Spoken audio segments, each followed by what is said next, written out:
इसके ऊपर इंपल्स दिया कुछ इस तरीके से, तो इंपल्स दोगे तो क्या हो रहा है देखो, और एक पॉइंट के बाद ये सरफेस से लिफ्ट ऑफ हो जाएगा। क्या स्ट्रिंग टाइट हो गया, इस डायरेक्शन में मोशन तो हो ही नहीं सकता, नॉट पॉसिबल। अब ये यहां से उठेगा ही उठेगा।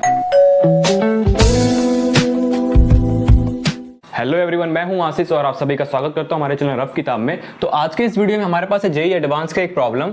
इस प्रॉब्लम को समझेंगे, इसके अंदर जो भी कंसेप्ट का यूज किया गया है उस कंसेप्ट को अच्छे से समझकर आगे ऐसे और क्वेश्चंस आते हैं तो आप कैसे वो कंसेप्ट का यूज करोगे उसको भी समझेंगे। इसलिए हमारा टारगेट सिर्फ और सिर्फ इसका आंसर निकालना नहीं है, इसके अंदर जो भी कंसेप्ट दिया गया है उसको समझेंगे। ठीक है, इस क्वेश्चन को समझते हैं पहले। इस क्वेश्चन में क्या क्या गिवन है। ठीक है, इस क्वेश्चन के अंदर आप देख सकते हो कि ऊपर एक सपोर्ट है, ये क्या है, ये सपोर्ट है, और इसके अंदर स्ट्रिंग से अटैच करके एक बॉब को सरफेस पे रख दिया है।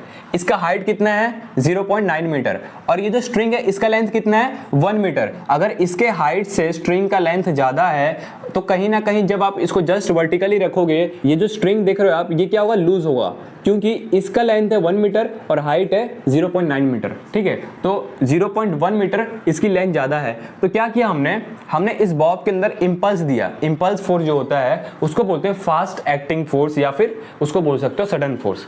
इसका मतलब इंस्टेंटली आपने एक फोर्स मारा, इंपल्स दिया 0.2 kg मीटर पर सेकेंड का, तो क्या हुआ कि ये बॉब आगे गया और इसकी स्ट्रिंग टाइट हो गई, एकदम खिंचा गई। मतलब हमने जब इस बॉब पे इंपल्स दिया तो कुछ देर बाद स्ट्रिंग क्या हो जाएगी, टाइट हो जाएगी। इस एग्जांपल को विजुलाइज करने के लिए मैंने एक अरेंजमेंट कर रखा है। देखो ये बॉब है और ऊपर स्ट्रिंग से अटैच है। ठीक है, इसको मैं इसके सरफेस में लगा दिया। ठीक है, अब देखो मान लो कि यहां से यहां तक का हाइट कितना है 0.9 मीटर। ठीक है, ये स्ट्रिंग का लेंथ कितना है 1 मीटर। तो अब मैंने क्या किया, इसके ऊपर इंपल्स दिया कुछ इस तरीके से। तो इंपल्स दोगे तो क्या हो रहा है देखो, ये यहां पे रखा था, इंपल्स दोगे तो धीरे धीरे जाएगा आगे, देखते रहो इसको समझो अच्छे से।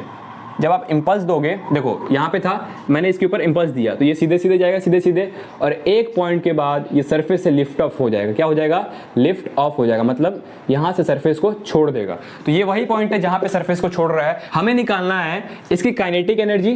क्या निकालनी है, इसकी kinetic energy just after lift off. मतलब जैसे ही सरफेस को छोड़ेगा इसके पास एक काइनेटिक एनर्जी होगी इस डायरेक्शन में। सिंपल सा क्वेश्चन है। इसने एक स्ट्रिंग के साथ बॉब को रख दिया, ठीक है, उसका लेंथ था 1 मीटर इसलिए ढीला है, और यहाँ पे है 0.9 मीटर। ठीक है, इसको जैसे ही आप इंपल्स मारोगे, एक सडन फोर्स दोगे तो कुछ देर बाद ये टाइट हो जाएगा और उसके बाद ये सरफेस को लिफ्ट ऑफ मतलब छोड़ देगा। इसको मैं साइड में से रख देता हूँ ताकि आपको और अच्छे से समझ में आए। ठीक है, इस क्वेश्चन को सॉल्व करेंगे अब हम। ठीक है, तो देखो जब इंपल्स का डायरेक्शन इधर होगा तो वेलोसिटी का डायरेक्शन भी इधर होगा। ये वो पॉइंट है जहां से ये बॉब इस सरफेस से लिफ्ट ऑफ होना चाहता है। तो अगर मान लो ये थीटा एंगल है, ये वेलोसिटी का डायरेक्शन v है, तो इस पॉइंट पे अगर आप देखते हो तो इस पॉइंट पे इसकी वेलोसिटी का डायरेक्शन कुछ इधर होगा, वेलोसिटी का डायरेक्शन कुछ इधर होगा, और एक वेलोसिटी कहां होगी, इधर होगी। ठीक है, अब मुझे एक बात बताओ, अगर ये थीटा है तो ये भी थीटा होगा, अगर ये थीटा है तो ये भी थीटा होगा।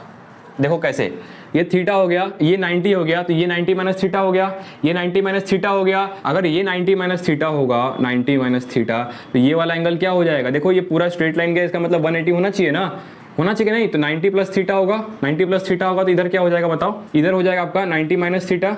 देखो ये वाला एंगल सेम होगा। ठीक है, 90 माइनस थीटा, और ये पूरा 90 है तो ये 90 माइनस थीटा, तो ये थीटा ही होगा ना। ठीक है, तो अगर आप इसके कंपोनेंट निकालते हो v के जब आप कंपोनेंट निकालोगे तो ये क्या हो जाएगा, v cos theta which is perpendicular to that point. ठीक है, और ये हो जाएगा v sin थीटा। अब एक चीज देखो, ये वो पॉइंट है जहां से बॉब लिफ्ट ऑफ हो रहा है, तो इस पॉइंट के पास इस डायरेक्शन में वेलोसिटी 0 होगी, नहीं समझे, इस डायरेक्शन में 0 ही होगी ना। अब भाई ये जो स्ट्रिंग है जितना खींचना था खींचा गया, आप थोड़ी ना खींच सकते हैं इसको, नहीं समझे, ये स्ट्रिंग को जितना एक्सटेंड होना था एक्सटेंड हो गया, अब इसको इस डायरेक्शन में खींच नहीं सकते ना। इसका मैक्सिमम लेंथ कितना था 1 मीटर, मतलब इस डायरेक्शन की वेलोसिटी तो 0 हो गई, नहीं समझे। ये जो v sin थीटा है ये क्या हो गया, ये 0 हो गया आपका। क्यों, क्योंकि भाई स्ट्रिंग का लेंथ था 1 मीटर और ये इस डायरेक्शन में अब मूव ही नहीं कर सकता है, तो हमारे पास जो भी वेलोसिटी होगी वो इस पॉइंट पे जैसे ये लिफ्ट ऑफ करेगा तो इस डायरेक्शन में वेलोसिटी होगी। ठीक है, यहां तक समझ में आया आपको। तो अच्छा, ये इंपल्स क्या होता है इसको थोड़ा समझो। इंपल्स क्या होता है, इंपल्स होता है एक सडन फोर्स। इंपल्स क्या होता है, एक सडन फोर्स। ये फोर्स जैसे ही ऑब्जेक्ट के कांटेक्ट में आता है तो सडन इंक्रीज करता है और फिर डिक्रीज करता है, ये क्या होता है, इंपल्स होता है। ठीक है, ये समझ में आ गया आपको इंपल्स क्या होता है, जो हमने एकदम सडन फोर्स, मतलब थोड़े ही टाइम में ज्यादा फोर्स दे दिया, थोड़े ही टाइम में बहुत ज्यादा फोर्स दे दिया, उसको इंपल्स कहते हैं। तो अब हमें क्या क्या निकालना था, kinetic energy just after lift off, जैसी सरफेस को छोड़ेगा वैसी काइनेटिक एनर्जी, उसके लिए हमें क्या चाहिए, ये वाली वेलोसिटी चाहिए। एंगुलर मोमेंटम जब आप निकालोगे ये सपोर्ट के अराउंड, तो क्या आएगा, देखो एंगुलर मोमेंटम क्या होता है, एम वी आर परपेंडिकुलर होता है, ठीक है। ये क्या है, इंपल्स है अपना, इंपल्स का डायरेक्शन ये है, और आर परपेंडिकुलर क्या होगा इसके लिए, यही होगा भाई। ये जो मोशन हो रहा है यहां तक तो ऐसे ही हो रहा है ना, समझो ये जो मोशन हो रहा है v वेलोसिटी, इंपल्स का डायरेक्शन इधर है और r परपेंडिकुलर इधर है, तो ये मोशन इनिशियली तो ऐसे ही हो रहा है ना, जैसे ही स्ट्रिंग टाइट होगा वो ऐसे हो जाएगा। पहले मोशन ऐसे हो रहा था, जैसे ही स्ट्रिंग टाइट हो गया उसका डायरेक्शन चेंज हो जाएगा और मोशन इस डायरेक्शन में होने लगा। समझ में आ रहा है ये चीज। तो इनिशियली जो ये पूछ रहा है angular momentum just before lift off, तो क्या होगा mvr, और mv क्या है हमारे पास, देखो यहाँ पे इंपल्स क्या 0.2 इंटू आर परपेंडिकुलर कितना है 0.9, विच इज इक्वल्स टू क्या आ जाएगा 0.18 kg मीटर स्क्वायर पर सेकेंड। तो ये हमारे पास क्या आ गया, angular momentum just before lift off. इस चीज को समझो एक बार अच्छे से, इंपल्स का डायरेक्शन इधर है और आर परपेंडिकुलर इधर है, तो मोशन ऐसे हो रहा है पहले, ठीक है। तो जस्ट बिफोर, जब तक ये टाइट नहीं होगा स्ट्रिंग, इसका मोशन ऐसे ही होगा, जैसे स्ट्रिंग टाइट होगा सडनली घूम के मोशन ऐसे करेगा, ठीक है। तो हमें क्या निकालना था, इसका angular momentum just before lift off, मतलब ये कॉन्टैक्ट को छोड़े उससे पहले एंगुलर मोमेंटम निकालना था, वो हमने निकाल दिया 0.18। अब हमें kinetic energy just after lift off चाहिए। तो लिफ्ट ऑफ हो रहा है तो इसके पास सिर्फ और सिर्फ वेलोसिटी परपेंडिकुलर डायरेक्शन में, ये वाला वेलोसिटी नहीं है, मतलब ये वेलोसिटी निकालना पड़ेगा हमको। ये वेलोसिटी निकालने के लिए मैं अप्लाई करूंगा conservation of angular momentum about support. मैं इस पॉइंट के पास एंगुलर मोमेंटम लगा रहा हूं, ठीक है। Angular momentum initial equals to angular momentum final होगा।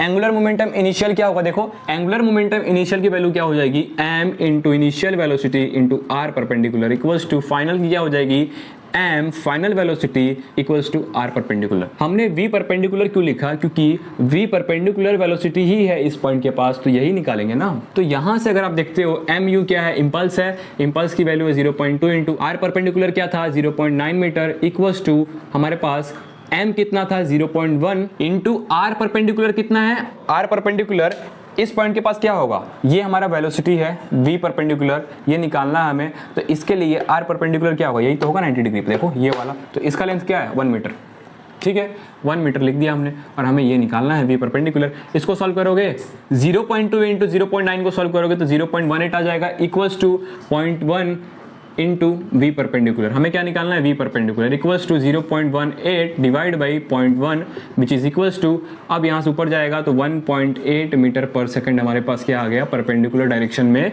वेलोसिटी आ गई। वेलोसिटी परपेंडिकुलर की वैल्यू क्या आ गई 1.8 मीटर पर सेकंड, वेलोसिटी इस डायरेक्शन में है, ठीक है। ये तो हमने एक तरीके से निकाल दिया। अगर मान लो कि ये तरीका आपको याद नहीं हो रहा तो आप कैसे निकालोगे, ठीक है। अब देखो कि वेलोसिटी सिर्फ इस डायरेक्शन में है, वेलोसिटी सिर्फ इस डायरेक्शन में है। अगर मैं इसका एक और ग्राफ बनाता हूँ तो देखो ये हमारा सपोर्ट हो गया, ये स्ट्रिंग हो गया, पहले यहाँ था बॉब, अब यहाँ पे चला गया, ठीक है। तो इंपल्स का डायरेक्शन इधर होगा कि नहीं होगा, और यहाँ पे थीटा होगा, ठीक है, पी कॉस थीटा इधर होगा।